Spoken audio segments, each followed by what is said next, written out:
नमस्कार दोस्तों, मैं रत्नेश सर एक बार फिर से आपका स्टडी 91 में स्वागत करता हूं। और कैसे हैं आप सभी? उम्मीद करता हूं आप सभी स्वस्थ होंगे और जहां भी होंगे मस्त। दोस्तों, आज हम लोग एनालिसिस करेंगे कि आखिर 13 जनवरी को कौन से टॉपिक से कैसे क्वेश्चन आए थे, किस प्रकार से क्वेश्चन पूछा गया। अब दोस्तों, जैसा कि देखा जा रहा है, एनालिसिस कर रहे हैं कि जो सीटेट है वो अपने क्वेश्चन का लेवल धीरे धीरे बढ़ा रहा है। अब स्टेट से क्वेश्चन पूछे जा रहे हैं कि राजस्थान का भोजन क्या है, उत्तराखंड का भोजन क्या है। जो खेजड़ी वृक्ष था दोस्तों, खेजड़ी वृक्ष का नाम कैसे पड़ा, खेजड़ी वृक्ष का था तो उसके राज्य का जो नाम पड़ा वो कैसे पड़ा। और भी बहुत जो कश्मीरी बोर्ड थी दोस्तों, उस पर डिजाइन की थी, उससे क्या कहते हैं। ऐसे कई क्वेश्चंस जो सीटेट है, अब क्वेश्चन धीरे धीरे बढ़ा रहा है। न कि आपके हाथी से क्वेश्चन पुटअप हो रहा है, न अब बाघ से क्वेश्चन पुटअप हो रहा है, न मोर से क्वेश्चन पुटअप हो रहा है। तो जैसे कि वो पहले उसने जो जिन चीजों से उसने क्वेश्चन पुटअप कर लिया था, वो अब उससे क्वेश्चन नहीं पुटअप कर रहा है, पर सिलेबस के अकॉर्डिंग ही आपसे क्वेश्चन पूछा जा रहा है। ऐसा नहीं है कि आउट ऑफ सिलेबस पूछ रहा है। तो परेशान होने की बहुत ही आवश्यकता नहीं है। पेपर बहुत ज्यादा हार्ड नहीं है, बस ये है कि एनसीईआरटी आपको सारी पढ़नी है, सिलेबस के अकॉर्डिंग आपको पढ़ना है। चलिए आज का सेशन स्टार्ट करते हैं, देखते हैं कि कहाँ से क्वेश्चन पुटअप हुए थे। सभी को राधे राधे, जय श्री कृष्ण। दोस्तों, एक बार दोस्तों वीडियो को ज्यादा से ज्यादा लाइक और शेयर जरूर कर दीजिएगा। आइए स्टार्ट करते हैं। ये आपकी हिंदी 999 रुपए में दोस्तों, यूपी टेट का बैच आपका 999 रुपए में, सुपर टेट का 1799 रुपए में, आरओ और एआरओ का बैच आपका 499 रुपए में, एसएससी जीडी आपके 699 रुपए में दोस्तों, वीडियो मॉक टेस्ट 249 रुपए में। अब सिलेक्शन ही एकमात्र लक्ष्य है। स्टडी 91 का सिर्फ एकमात्र लक्ष्य है कि आपका सिलेक्शन दोस्तों, ठीक है। अगर आपको इस बैच को लेने में कोई दिक्कत या परेशानी होती है दोस्तों, तो आप ये नंबर, इस नंबर पे कॉल कर सकते हैं, 7007734525 पे आप कॉल कर सकते हैं दोस्तों, ठीक है। आइए दोस्तों स्टार्ट करते हैं। स्वच्छ भारत अभियान की शुरुआत कब हुई थी? आपका एक क्वेश्चन आया था, स्वच्छ भारत अभियान से एक क्वेश्चन आया था, बहुत ही अच्छा क्वेश्चन पुटअप हुआ था दोस्तों ये, कि स्वच्छ भारत अभियान की शुरुआत कब हुई थी और गांधी जी के 100वें जन्मदिन पर हुई थी, कि गांधी जी के 150वें जन्मदिन पर हुई थी, या नेताजी के 150वें जन्मदिन, सुभाष चंद्र बोस जो नेताजी थे आपके, उनके 150वें जन्मदिन पे, या नेताजी के 125वें जन्मदिन पे। बहुत ही इंपॉर्टेंट क्वेश्चन था, बहुत ही अच्छा क्वेश्चन पूछा गया था दोस्तों। तो जरा बताइए, आप अनुमान लगाइए कि कब हुआ था स्वच्छ भारत अभियान की शुरुआत, किसके हुआ था दोस्तों? कौन सा ऑप्शन होगा? जल्दी से आंसर दें सारे बच्चे। एक बार वीडियो को लाइक और शेयर जरूर कर दें दोस्तों, बताएं जल्दी से। बहुत ही बढ़िया आंसर दे रहे हैं सभी लोग बहुत बढ़िया आंसर दे रहे हैं दोस्तों। आपने देखा होगा जो गांधी जी का जो स्वच्छ भारत अभियान की जब शुरुआत हुई थी दोस्तों, तो आपने देखा होगा कि गांधी जी के 145वें जन्म दिवस पे दिया गया है। 145वें जन्म दिवस पे गांधी जी के स्वच्छ भारत अभियान की शुरुआत हुई थी दोस्तों। स्वच्छ भारत अभियान का जो प्रारंभ हुआ था वो गांधी जी के 145वें जन्म दिवस पर हुआ था। तो 145 तो यहाँ दिया नहीं है, तो 150 आपका आंसर सही हो जाएगा कि गांधी जी ने 150वें जन्मदिन पर क्या किया था, स्वच्छ भारत अभियान की शुरुआत हुई थी दोस्तों, ठीक है। तो ये B is the right answer, बहुत सही आंसर था आपका। नेक्स्ट क्वेश्चन है आपका, एनीमिया रोग किसकी कमी से होता है दोस्तों? एनीमिया रोग आपको किसकी कमी से होता है? इसमें आयरन नहीं दिया, आयोडीन की जगह पे आयरन होगा दोस्तों, आयरन की कमी से आयरन कर दीजिए आप। तो एनीमिया रोग कई बार पूछा गया है आपके एग्जाम में, एनीमिया रोग बार बार आ रहा है, कई बार क्वेश्चन पुटअप हो रहे हैं, तो एनीमिया रोग पढ़ के जाइएगा, बहुत ही इंपॉर्टेंट है। एनीमिया रोग किसकी कमी से होता है दोस्तों? बिल्कुल सही आप सोच रहे हैं, आयरन की ही कमी से एनीमिया रोग होता है। बिल्कुल विटामिन डी नहीं होगा दोस्तों, कैल्शियम नहीं होगा, लोहा नहीं होगा, आयरन की कमी से क्या होता है, एनीमिया रोग आपका होता है दोस्तों, ठीक है। ये भी क्वेश्चन पूछा था, एनीमिया रोग दोस्तों। नेक्स्ट क्वेश्चन था, डॉक्टर भीमराव अम्बेडकर ने हिंदू धर्म छोड़कर कौन से धर्म को स्वीकार किया था? महार धर्म, सिख धर्म, क्रिश्चियन धर्म या बौद्ध धर्म? इनमें से कौन नहीं दोस्तों, जल्दी से बताइए। क्रिश्चियन होगा, क्रिश्चियन धर्म। क्वेश्चन दोस्तों ऐसा ही था, ऑप्शन इधर उधर हो सकता है, पर क्वेश्चन यही था कि डॉक्टर भीमराव अम्बेडकर ने हिंदू धर्म छोड़ के कौन से धर्म को स्वीकार किया था। जल्दी से बताएं दोस्तों, क्या होगा? आंसर दें सभी बच्चे, जल्दी से आंसर दें, क्या होगा इसका आंसर? बहुत ही बढ़िया आंसर दे रहे हैं सभी बच्चे, बहुत बढ़िया। डॉक्टर भीमराव अम्बेडकर ने हिंदू धर्म छोड़ के कौन से धर्म को स्वीकार किया था दोस्तों? बिल्कुल दोस्तों, बहुत सही। आपने क्रिश्चियन नहीं होगा, महार नहीं होगा, इनमें से कोई नहीं, बौद्ध धर्म दोस्तों अपनाया था। डॉक्टर भीमराव अम्बेडकर ने हिंदू धर्म छोड़कर क्या किया था? बौद्ध धर्म को अपनाया था दोस्तों। ये महान आत्मा थे अपने डॉक्टर भीमराव अम्बेडकर। नेक्स्ट है आपका महाराष्ट्र की पारंपरिक साड़ी। दोस्तों साड़ी से बहुत क्वेश्चन पूछ रहा है, तो आप सारे स्टेट्स की कौन कौन सी साड़ियां हैं, यानी कि बनारस की साड़ी भी बहुत ही इंपॉर्टेंट होती है, महत्वपूर्ण मानी जाती है। तो सारे स्टेट्स के साड़ियां, भोजन आपके दोस्तों साड़ी से क्वेश्चन क्या पूछ रहा है स्टेट से, अगर देखा जाए तो स्टेट से क्वेश्चंस क्या पूछ रहा है आपका, सारे स्टेट जो इंपॉर्टेंट है आपको लगते हैं, तो सबसे पहले आप क्या करिए, भोजन तैयार कर लीजिए। जो भोजन इन द सेंस दोस्तों उनकी कौन कौन से महत्वपूर्ण भोजन है, जैसे आपके बिहार का सबसे महत्वपूर्ण भोजन बाटी चोखा होता है, तो वही चीज है। इसी तरह से क्या है इंपॉर्टेंट भोजन हर स्टेट का, ये इंपॉर्टेंट कर लीजिए। दूसरा दोस्तों जन आवास, आवास से भी क्वेश्चन बहुत आ रहा है, आवाज से पूछा जा रहा है क्वेश्चन, आवाज से भी क्वेश्चन पुटअप हो रहा है। तीसरा है दोस्तों आपका पहला भोजन, दूसरा आवाज, तीसरा है दोस्तों कि आप याद करिए जनजाति दोस्तों, जनजाति, जनजाति, और कह सकते हैं आप चौथा नृत्य दोस्तों, नृत्य पूछा जा रहा है कि कहाँ से नृत्य जो है इंपॉर्टेंट है, यानी कि किस स्टेट का कौन सा नृत्य है। तो ये स्टेट वाइज दोस्तों ये क्वेश्चन बहुत पुटअप हो रहे हैं कि भोजन आ रहा है, आवास आ रहा है, नृत्य आ रहा है, जनजाति आ रहा है। तो ये आपको क्या करें, साड़ियां आ जा रही हैं, कलाकृतियां आ रही हैं, साड़ी आ जा रही है, कलाकृति पूछ ले रहा है दोस्तों, कलाकृतियां। तो ये सब दोस्तों आपके लिए बहुत इंपॉर्टेंट है, यानी कि हर स्टेट का आप ये नोटिस कर लीजिए, भोजन है, आवाज क्या कैसे बनते हैं, ईंटों के बनते हैं कि बांस के बनते हैं कि किसके बनते हैं, आवाज को देख लीजिएगा, नृत्य देख लीजिए, साड़ियां देख लीजिए, जनजातियां देख। अभी तक जो सीटेट में क्वेश्चन पुटअप हो रहे हैं यही टॉपिक से क्वेश्चन पूछे जा रहे हैं दोस्तों।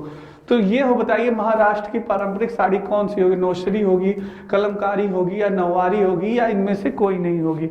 जल्दी से आंसर दे दोस्तों, अगर आपने पढ़ा है तो जल्दी से बताएं आंसर कौन सा होगा, महाराष्ट्र की पारंपरिक साड़ी कौन सी होगी, जल्दी से बताएं।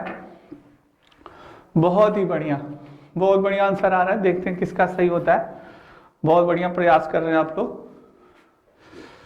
बिल्कुल सही दोस्तों आंसर है नौशारी। महाराष्ट्र की पारंपरिक साड़ी पूछ रहा है, नौसारी नहीं होगा, कलमकारी नहीं होगा दोस्तों, Nauvari is the right answer, C is the right answer आपका, नौवारी होगा दोस्तों, इनमें से कोई भी नहीं है, नौवारी होगा, सी इज द राइट आंसर, ठीक है, बिल्कुल सही है।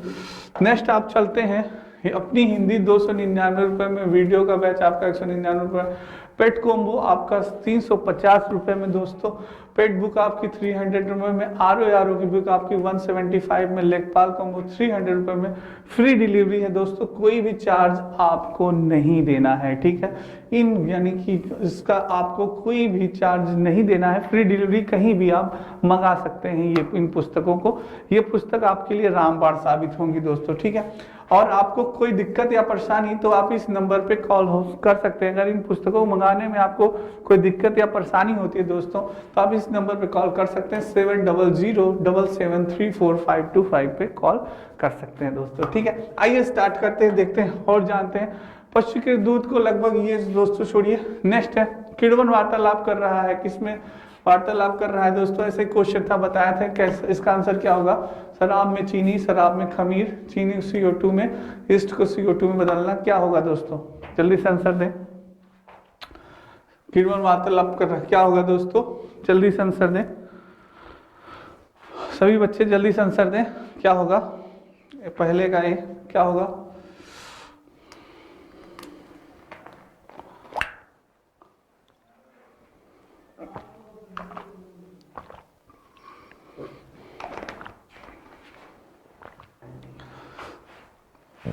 बहुत बढ़िया आंसर, यानी किड़वन वार्तालाप कर रहा है किसमें, शराब में खमीर, चीनी को CO2 नहीं दोस्तों, किस शराब में चीनी, तो फर्स्ट आंसर होगा आपका, बिल्कुल सही।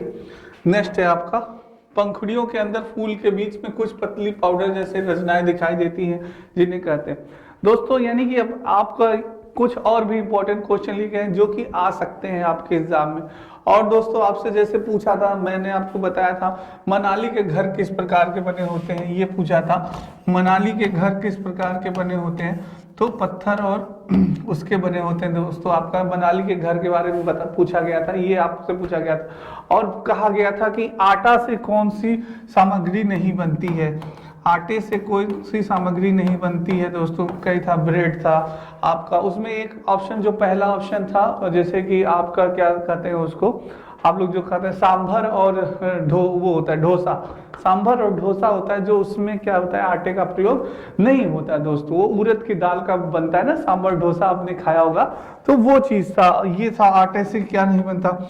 और एक दोस्तों पूछा था कि क्या कहते हैं नेहरू इंस्टीट्यूट माउंटेन कहाँ पे, नेहरू इंस्टीट्यूट माउंटेन पूछा था, नेहरू इंस्टीट्यूट माउंटेन यानी कि आपका कहाँ पे है दोस्तों, उत्तराखंड में, यानी कि है माउंटेन यानी उत्तराखंड में दोस्तों, ठीक है। नेहरू इंस्टीट्यूट माउंटेन्स भी आपसे क्वेश्चन पुटअप किया था। तो ऐसे ही क्वेश्चन थे दोस्तों जो कि आपसे पूछे गए थे आपके ईवीएस में, कब 13 जनवरी को पेपर ऐसे ही आए थे दोस्तों, इसी प्रकार से बन रहा है, तो मैंने आपको बताया। तो ये बताइए अब जो क्वेश्चन है दोस्तों कि हो सकता है ऐसे भी क्वेश्चन आना, क्योंकि ये जो क्वेश्चन है दोस्तों कई बार पूछे गए हैं आपके एग्जाम में, वही क्वेश्चन है। पंखुड़ियों के अंदर फूल के बीच में कुछ पतली पाउडर जैसे रचनाएं दिखाई देती हैं, जिन्हें कहते हैं वर्तिकाग्र होगा, पराग कोश होगा, पराग होगा या मालूम कर होगा। जल्दी से बताइए आंसर क्या होगा। अब ये इंपॉर्टेंट क्वेश्चन है जो आ सकते हैं आपके एग्जाम में, जल्दी से बताएं दोस्तों क्या होगा। पंखुड़ियों के अंदर फूल के बीच में कुछ पतली पाउडर है जैसे रचनाएं दिखाई देती हैं, जिन्हें कहते हैं क्या होगा। बहुत बढ़िया, बिल्कुल दोस्तों, बहुत सही। वर्तिकाग्र नहीं होगा, परागकोश नहीं होगा, मालूम करने, Parag is the right answer, C is the right answer. जिसने भी सी दिया बिल्कुल बहुत सही दिया, बहुत ही अच्छी तैयारी है आप लोगों की, बिल्कुल सही आंसर है दोस्तों पराग। सतवा पंखुड़ियों के अंदर फूल के बीच में कुछ पतली पाउडर जैसे दिखाई देती है, जिन्हें क्या कहते हैं, पराग कहते हैं दोस्तों। बहुत ही बढ़िया आंसर दिया आपने। निदान के पश्चात कोई डॉक्टर रोगी से यह कहता है कि उसके खून में हीमोग्लोबिन की कमी है, तो उस रोगी को आयरन की कमी को पूरा करने के लिए क्या खाना चाहिए। आंवला, हरीदार पत्तेदार सब्जियां, गुड़, चावल या चीनी या आंवला दोस्तों, या हरे पत्तेदार सब्जियां, गेहूं या संतरा, गुड़, नींबू, मटर दोस्तों। दोस्तों आपसे क्वेश्चन अब सीधा सीधा नहीं पूछ रहा है कि बताइए एनीमिया किस कमी के कारण होता है, स्कर्वी किस कमी की विटामिन की कमी से होता है, रतौंधी किस विटामिन की कमी के कारण होता है। ऐसे आपसे सीधे सीधे क्वेश्चन अब सीटेट नहीं पूछता दोस्तों, थोड़ा सा घुमा के क्वेश्चन अब पुटअप कर रहा है। जैसे कि आप देख रहे हैं कि आप पूछ रहा है कि निदान के पश्चात कोई डॉक्टर रोगी से यह कहता है कि उसके खून में हीमोग्लोबिन की कमी है, तो उस रोगी को आयरन की कमी को पूरा करने के लिए क्या खाना चाहिए दोस्तों। तो ये क्वेश्चन आपसे पुटअप कर रहा है, घुमा के पूछ रहा है, तो ये बताइए इसका आंसर क्या होगा। तो अब सीधे सीधे आपसे क्वेश्चन नहीं पुटअप हो रहे हैं दोस्तों, आपसे सीटेड घुमा के क्वेश्चन पुटअप कर रहा है, तो आप भी उसका आंसर, यानी अगर आपका बेसिक तैयार है दोस्तों, तो चाहे जैसे घुमाए आप आंसर दे लेंगे दोस्तों। तो जल्दी से बताएं इसका आंसर क्या होगा। सारे बच्चे गलत नहीं होना दोस्तों, गलत नहीं होना चाहिए, जल्दी से आंसर दें सारे बच्चे, फास्ट, जल्दी से आंसर दें दोस्तों। बिल्कुल बहुत बढ़िया आंसर दे रहे हैं दोस्तों आप। निदान के पश्चात कोई डॉक्टर रोगी से यह कहता है कि उसके खून में हीमोग्लोबिन की कमी है, तो उस रोगी को आयरन की कमी को पूरा करने के लिए क्या खाना चाहिए। बिल्कुल सही दोस्तों, आंवला, हरी पत्तेदार सब्जियां, मैंने बताया था आयरन यानी किसी कमी से होता है दोस्तों, आयरन की यानी रोगी, उस रोगी को आयरन की कमी को पूरा करना है दोस्तों। आयरन की कमी होती है तो आयरन कहाँ प्राप्त होता है, हरी पत्तेदार सब्जियों में आयरन मिलता है, आंवला है दोस्तों, आंवले में मिलता है, गुड़ में आपका आयरन मिलता है। तो आयरन किसकी, आयरन की कमी से आपको बताया अभी मैंने, एनीमिया नामक रोग होता है। कौन सा होता है, एनीमिया नामक रोग होता है दोस्तों आयरन की कमी से। तो अगर आप आंवला खा रहे हैं, हरी पत्तेदार सब्जियां खा रहे हैं, गुड़ खा रहे हैं, तो ये आयरन की कमी को पूरा करता है दोस्तों। तो ये आपका पहला इज द राइट आंसर, बिल्कुल सही आंसर दे रहे हैं आप, आंवला, हरी पत्तेदार सब्जियां और गुड़ दोस्तों, ठीक है। नेक्स्ट है, ये आपकी आरओ की दोस्तों समीक्षा अधिकारी की सहायक समीक्षा अधिकारी कंप्लीट कोर्स आपका स्टार्ट हो चुका है और ये ओनली 1999 रुपए में दोस्तों daily video classes chapter wise test आपका हो सकता है, ऑफलाइन डाउनलोड भी कर सकते हैं आप। ये सारी चीजें हैं दोस्तों आपकी समीक्षा अधिकारी का, बहुत ही यानी कि जो बच्चे आरओ की तैयारी कर रहे हैं उनके लिए रामबाण है दोस्तों, ये बैच आप ज्वाइन कर सकते हैं। नेक्स्ट बात करते हैं, रेखा की मां के लिए रोजाना तालाब से लाए पानी में फिटकरी डालती है, हल्के निलंबित अपद्रव्य को अवसादित करने के लिए, कठोर जल को मृदु जल में परिवर्तित करने के लिए, पानी में मौजूद रोगाणुओं को खत्म करने के लिए, पानी को रंगहीन करने के लिए, क्या है दोस्तों। एक क्वेश्चन याद आया कि 13 जनवरी को और एक क्वेश्चन पूछा गया था, इसका आंसर दें तब थोड़ा सा डिस्कस होता है आपसे, वो कौन सा क्वेश्चन था, इसी टाइप का थोड़ा सा क्वेश्चन था, जल्दी से आंसर दें।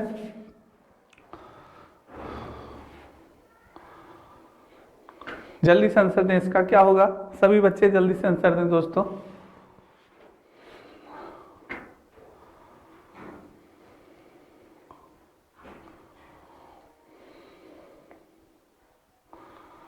बहुत ही बढ़िया आंसर, जल्दी से आंसर दें, बहुत बढ़िया।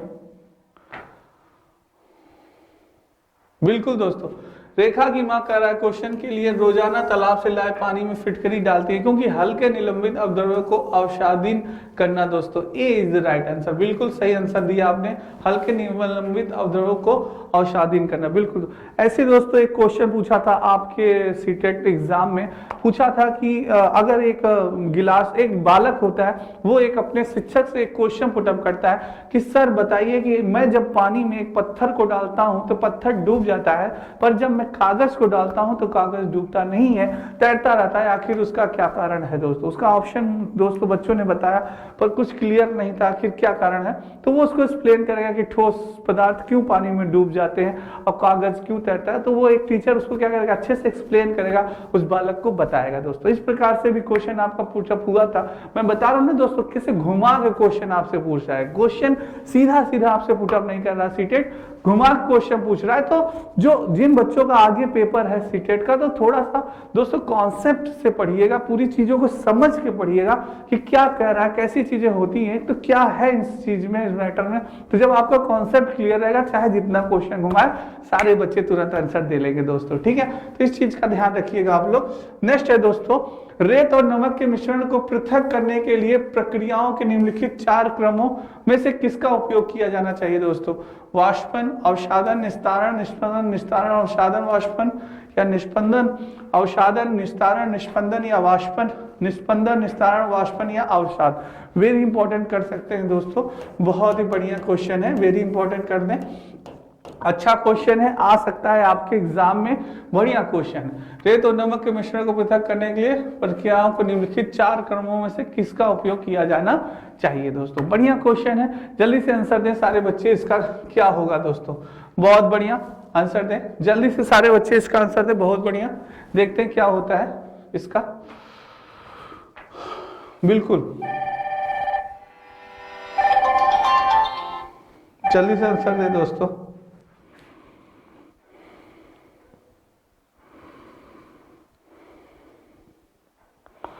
सभी लोग जल्दी से आंसर दें।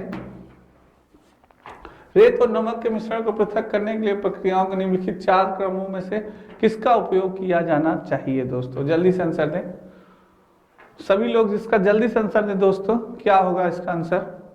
सभी लोग जल्दी से आंसर दें, जल्दी से आंसर दें दोस्तों।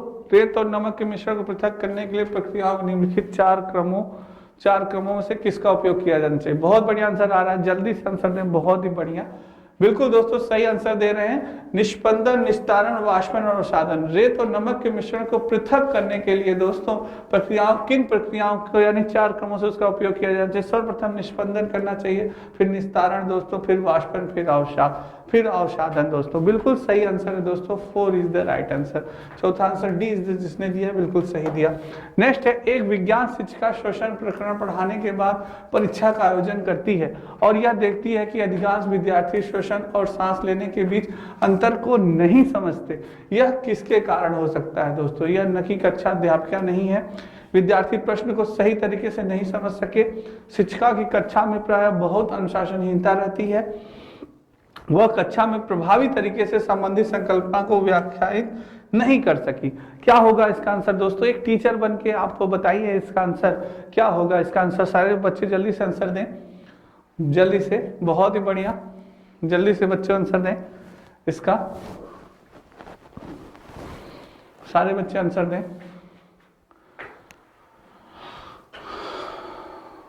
बहुत बढ़िया आंसर दे रहे हैं।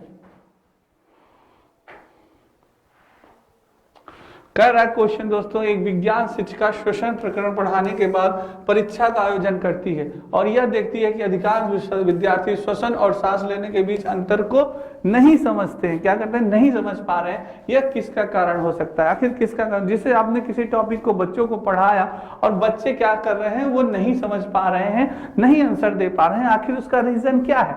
तो वही पूछ रहा है। ये न कि कक्षा अध्यापका नहीं, ये नहीं होगा दोस्तों। विद्यार्थी प्रश्न को सही तरीके से नहीं समझ सके, ये भी नहीं होगा। शिक्षिका कक्षा में बहुत अनुशासनहीनता रहती है, ये भी नहीं होगा। वह कक्षा में प्रभावी तरीके से संबंधित संकल्पना को व्याख्यात नहीं कर सकी दोस्तों। इसमें इसकी सारी बातें आ जाएंगी आपके इसके डी वाले आंसर में, यानी कि वो प्रभावकारी ढंग से किसी भी टॉपिक को, जैसे टीचर है आप, किसी भी टॉपिक को आप अच्छे से उसको समझा नहीं पाए, बच्चों को आपने अच्छे से ढंग से नहीं समझा पाए, इसीलिए बच्चे उसका आंसर नहीं, यानी श्वसन और सांस लेने के बीच के अंतर को वो नहीं समझ पा रहे हैं दोस्तों, इसलिए वो उत्तर नहीं दे पा रहे, उन्हें कठिनाई हो रही है। तो डी इज द आपका राइट आंसर। इसी तरह दोस्तों, जैसे किसी भी टॉपिक को अगर बच्चों को आपको समझाना है, जब आप बीएड करेंगे, ट्रेनिंग करेंगे, तो उसमें आपको ये बताया जाएगा कि किस प्रकार से कक्षा को प्रभावकारी बनाना है, किस प्रकार से कक्षा को आकर्षित बनाना है कि बच्चे आपके प्रति आकर्षित रहें, आपकी बातों को ध्यान से सुने दोस्तों और समझें। जिस टॉपिक को आपको बहुत ही सरलता पूर्वक ईजी ढंग से बच्चों के सामने पेश करना है, जैसे बच्चों को सारा कॉन्सेप्ट क्लियर हो जाए, उन्हें अच्छे ढंग से समझ आया था दोस्तों। ठीक है, नेक्स्ट चलते हैं। आपका निम्नलिखित में से मच्छरों द्वारा फैलने वाले रोगों का समुच्चय कौन सा है? बहुत ही बार ये क्वेश्चन पूछा जा रहा है, बड़ा एग्जाम तैयार हो रहा है इस क्वेश्चन से। मच्छर से क्वेश्चन आ रहा है दोस्तों, मच्छर पढ़ के जाइएगा। तो कौन से फैलने वाले रोगों का समुच्चय कौन सा है? डेंगू, मलेरिया, चिकनगुनिया, मियादी बुखार, हैजा, chikungunya, malaria, HIV AIDS, dengue, या HIV एड्स, हैजा या डेंगू? क्या होगा दोस्तों? जल्दी से आंसर दें इसका।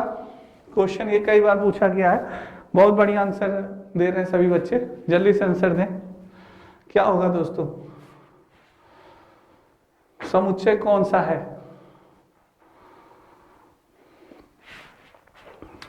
बहुत बढ़िया आंसर, बहुत बढ़िया आंसर दे रहे हैं दोस्तों।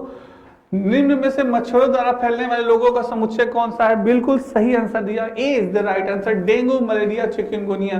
दोस्तों मच्छर से जो फैलने वाले रोग हैं, आपका पहला डेंगू है, दूसरा चिकनगुनिया है और क्या है? मलेरिया है दोस्तों। ये तीनों रोग आपके किससे होते हैं? मच्छर से होते हैं दोस्तों, फैलते हैं। ये बिल्कुल सही आंसर दिया आपने, A is the right answer.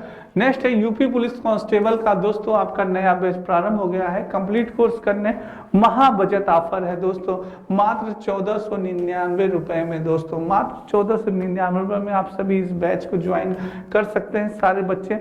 बहुत ही, यानी कि आपके लिए कह सकते हैं दोस्तों, बहुत सुनहरा मौका है यूपी पुलिस को ज्वाइन करने का, बहुत सुनहरा मौका है, बहुत अच्छा चांस है। इस बार यूपी पुलिस की जो वैकेंसी आई है दोस्तों, बहुत ही, यानी कि ज्यादा मात्रा में आई है, बहुत ही अधिक आई है। और जो जनरल स्टूडेंट हैं, जनरल कैंडिडेट बच्चे, उनके लिए बहुत ही सुनहरा मौका, क्योंकि पता नहीं अगली बार अगर ये वैकेंसी आए तो शायद आपकी एज न रहे दोस्तों। तो ये चीज है, इसको बहुत सुनहरा मौका है, इसको आप लोग जाने मत दीजिए दोस्तों। बगुला भैंस पर बैठता है क्योंकि बगुला तथा भैंस के सहजीवी का संबंध है। बगुला मनोरंजन के लिए भैंस पर बैठता है। भैंस बगुले को एक स्थान से दूसरे स्थान तक आने जाने में मदद करती है। बगुला भैंस को डराना चाहता है दोस्तों। क्या होगा ये दोस्तों? आपके सीटेट एग्जाम में पूछा गया क्वेश्चन है, बहुत ही इंपॉर्टेंट क्वेश्चन है, इसको इंपॉर्टेंट कर लीजिएगा। और ये आपके टेट और सुपर टेट में भी आ सकता है दोस्तों। इस क्वेश्चन को ध्यान से पढ़िएगा, ध्यान से आंसर दीजिएगा। अगर आप कॉन्सेप्ट समझ पा रहे हैं तो जल्दी से आंसर दें। क्या होगा इसका? बहुत बढ़िया आंसर दे रहे हैं सारे बच्चे, जल्दी से आंसर दें बच्चों। क्या होगा इसका आंसर? सारे बच्चे दें, बहुत बढ़िया। बगुला क्योंकि क्या होगा? बहुत बढ़िया आंसर आ रहा है, सारे बच्चे जल्दी से आंसर दें। बिल्कुल दोस्तों, बहुत सही आंसर दिया। बगुला भैंस को डराना चाहता है, बिल्कुल नहीं, ऐसा नहीं होगा। भैंस बगुले को एक स्थान से दूसरे स्थान तक जाने में मदद करता है, नहीं, ऐसा भी नहीं है। बगुला मनुष्य के लिए भैंस पर बैठता है, नहीं। बगुला तथा भैंस में सहजीवी का संबंध होता है दोस्तों। क्या होता है? बगुला तथा भैंस में क्या होता है? सहजीवी का संबंध होता है। तो ए इज द राइट आंसर दोस्तों। 13 का ए आपका बिल्कुल सही है। नेक्स्ट है, निम्नलिखित में से जड़ का कौन सा कार्य पौधे के लिए नहीं है? जड़ का कौन सा कार्य पौधे के लिए नहीं है दोस्तों? निगेटिव पूछ रहा है। भोजन भंडारण संचित करना, हार्मोन्स उपलब्ध कराना, पौधे का सहारा देना, जल तथा खनिजों का अवशोषण करना। कौन सा जड़ का कौन सा कार्य पौधे का नहीं है दोस्तों? बहुत इंपॉर्टेंट क्वेश्चन ये भी है दोस्तों। सीटेट में आपके पूछा गया है, ये क्वेश्चन आया हुआ है दोस्तों। ये अब यानी कि अब आप टेट में भी आ सकता है और सुपर टेट में भी आ सकता है दोस्तों। तो ये क्वेश्चन कभी कभी 2018 या 2019, 2017 ऐसे प्रीवियस ईयर्स एग्जाम में आपके पूछे गए हैं, ऑनलाइन पेपर में भी पूछे गए हैं, ये चीज है। तो ये दोस्तों आ सकता है आपके एग्जाम में, ठीक है। ये क्वेश्चंस आपके एग्जाम में आ सकते हैं सीटेट के। बताइए, निम्नलिखित में से जड़ का कौन सा कार्य पौधे के लिए नहीं है दोस्तों? नहीं है, बताइए। भोजन भंडारण करना, संचित करना, हार्मोन्स उपलब्ध करना, पौधों को सहारा देना, जल तथा खनिजों का अवशोषण करना। क्या होगा? जल्दी से आंसर दें। बहुत बढ़िया क्वेश्चन है, जल्दी से सभी लोग आंसर दें। क्या होगा दोस्तों? जड़ का कौन सा कार्य पौधे के लिए नहीं है दोस्तों? बिल्कुल सही दोस्तों, भोजन भंडारण संचित करना ये नहीं होगा। जड़ पूछ रहा है कि निम्नलिखित में से जड़ का कौन सा कार्य पौधों के लिए नहीं है? कौन सा कार्य पौधों के लिए नहीं दोस्तों? भोजन भंडारण संचित करना ये तो जड़ का कार्य होता ही है, ये है दोस्तों।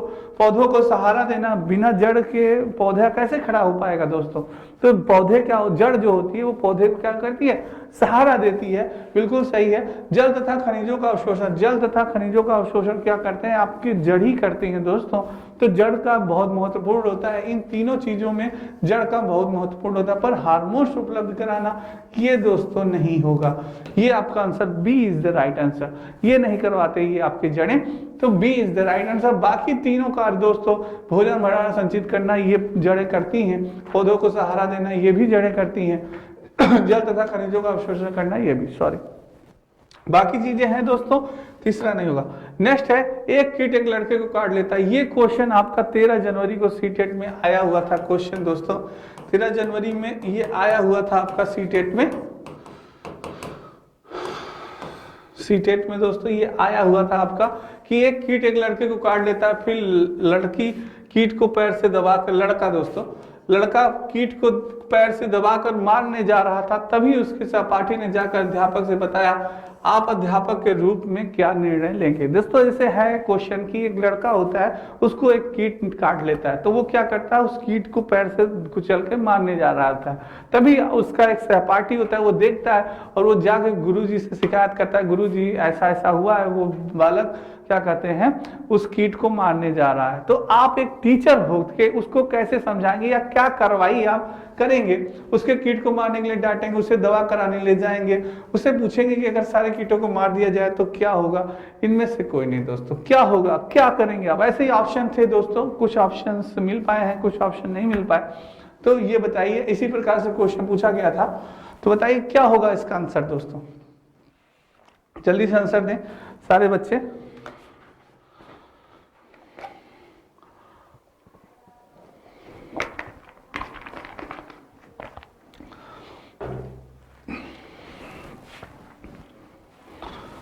बिल्कुल सही आंसर दे रहे हैं दोस्तों।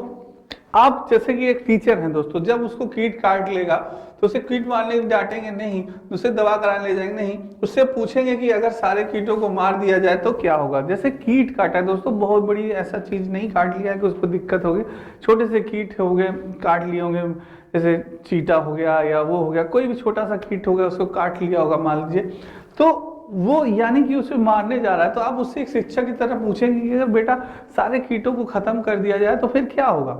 तो ये चीज है कि भाई आप जानते हैं कि सारी चीजें जो होती हैं हमारे यानी जो पर्यावरण में संतुलन बनाए रखते हैं, एक दूसरे पे आश्रित होते हैं। जैसे हम दोस्तों पौधों पे आश्रित होते हैं, पौधे हम पे आश्रित होते हैं, ऐसे जीव जंतु जो होते हैं वो पौधों पे आश्रित होते हैं, हम पे आश्रित होते हैं। तो ये चीजें होती हैं, यानी एक दूसरे से कनेक्ट है दोस्तों।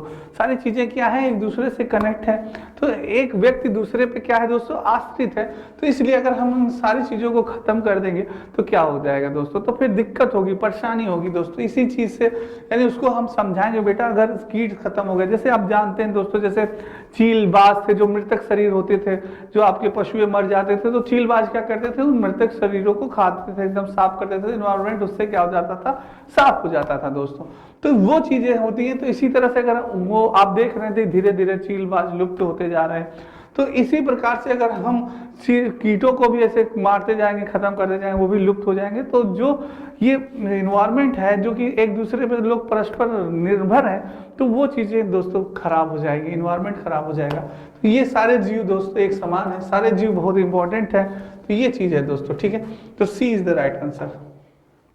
यूजीसी नेट पेपर फर्स्ट का बैच प्रारंभ दोस्तों, जो बच्चे बैच की तैयारी कर रहे हैं, यूजीसी नेट की तैयारी कर रहे हैं, इस बैच को ले सकते हैं मात्र 999 रुपए में दोस्तों। मात्र कितने में?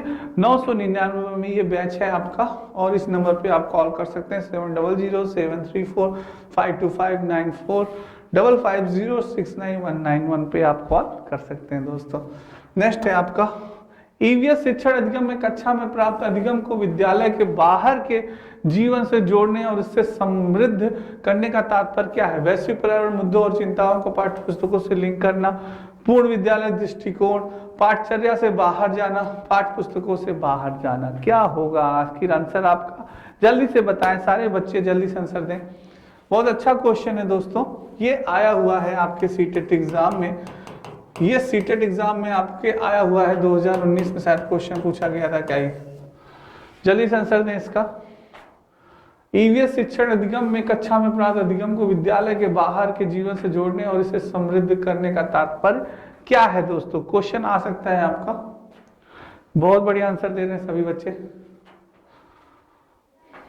ईवीएस शिक्षण अधिगम में कक्षा में प्राप्त अधिगम को विद्यालय के बाहर के जीवन से जोड़ना, इसे समृद्ध करने का तात्पर्य है वैश्विक मुद्दों और चिंताओं का पाठ्य पुस्तक से लिंक करना, पूर्ण विद्यालय दृष्टिकोण, पाठचर्या से बाहर जाना, पाठ्य पुस्तकों से बाहर जाना दोस्तों। पाठ्य पुस्तकों से बाहर जाना दोस्तों, D is the right answer. बिल्कुल सही आंसर दे रहे हैं आप। पाठ्य पुस्तकों से बाहर जाना, यानी बाहर ईवीएस का जो अध्ययन शिक्षण अधिगम है वो पाठ्य पुस्तकों से बाहर जाके उसकी जानकारी भी एकत्रित करें।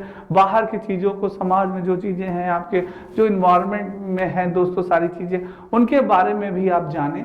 तो ये होगा दोस्तों, D is the right answer. Next है, निम्नलिखित में से कौन सी ईवीएस कक्षा में गतिविधियां हैं?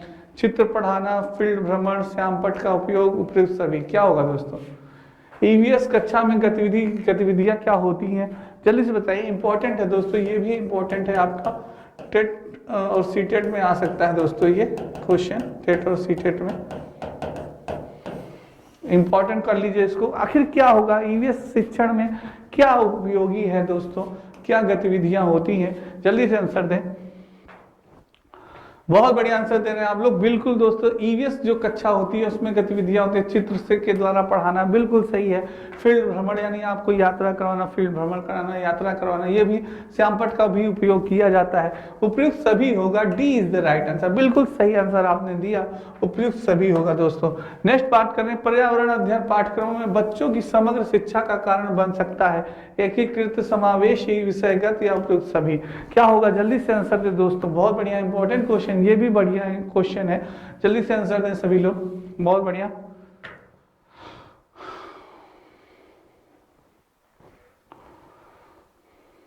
बिल्कुल दोस्तों, पर्यावरण अध्ययन पाठ्यक्रम में बच्चों की समग्र शिक्षा का कारण बन सकता है, एकीकृत होना चाहिए दोस्तों, समावेशी शिक्षा भी होनी चाहिए, विषयगत भी होने चाहिए।